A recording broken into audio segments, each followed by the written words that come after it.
It's history है रत्ती जिन्ना की लाइफ पे। इससे पहले पाकिस्तान में इतनी एक्सटेंसिव रिसर्च नहीं हुई थी, तो उनकी लाइफ पे इट्स अ ब्यूटीफुल बुक। मैं वो सिर्फ 29 साल जिंदा रही, लेकिन इतनी इम्प्रेसिव उनकी पर्सनालिटी और सारा कुछ था, आई नेवर न्यू।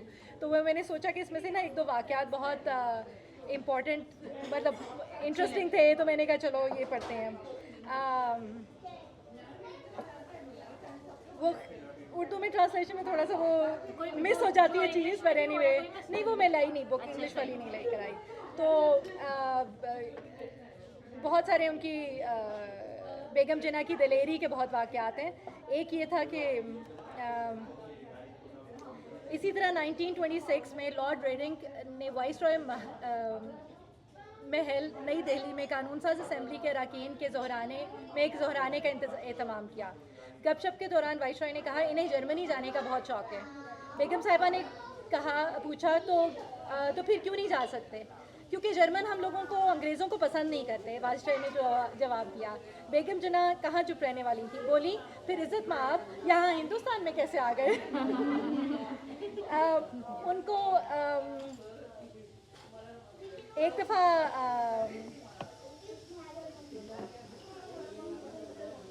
इस जोड़े को हिंदुस्तान से रुखसत होते हुए एक वाइसरॉय लॉर्ड चैम्प्सफोर्ड के एजाज़ में होने वाली एक तकरीब में मदऊ किया गया।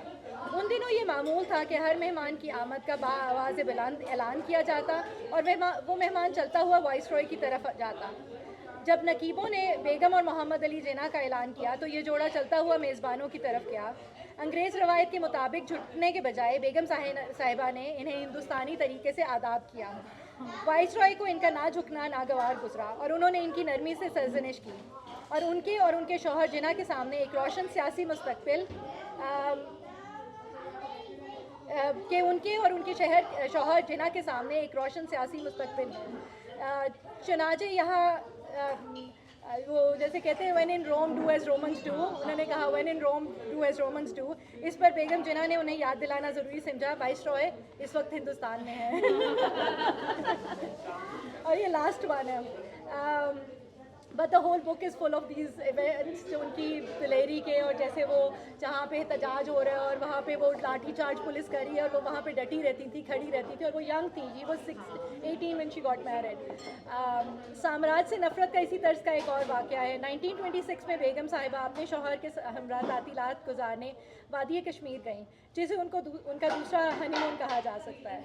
उस वक्त कश्मीर पर डोगरा महाराजा की हुकूमत थी। वो हर सिक्योरिटी चेक पोस्ट पर फॉर्म भरने की मुशक्क़त से इतनी नाला हुई कि उन्होंने तंग आकर एक मौके पर दौरे का मकसद के कॉलम में, तो वो होता है ना purpose of your visit, form पे उन्होंने लिखा साम्राज्य के ख़िलाफ़ आवाज़ उठाना लिख डाला। उनके अमन पसंद और कानून का एहतराम करने वाले शौहर मोहम्मद अली जिन्ना को उनकी ये दिलेरी तो वाकई हैरानकुन लगी होगी। बेगम के इंतकाल के कई साल बाद कश्मीर के महाराजा हरी सिंह ने मोहम्मद अली जिन्ना को ये वाक़या याद दिलाया, तो मोहम्मद अली जिन्ना भी कहका ना रोक सके। बेगम जिन्ना के नज़दीक आज़ादी उनका हक़ था, चुनाचे 9 आबादियाती और इसके परवरदा मकामी महाराजों के ख़िलाफ़ बगावत फ़र्ज थी। तो इट्स अ ब्यूटीफुल बुक। उन्होंने like she work for women's rights, she work for animal rights, उनको जानवरों को उस ज़माने में 1920s में she work for the rights of prostitutes in India. So जो उनकी she was ahead of her time. So this was the इतनी यंग एज में इतनी यंग एज में शी पास्ड अवे 29 में, तो उनकी डेथ हो गई थी।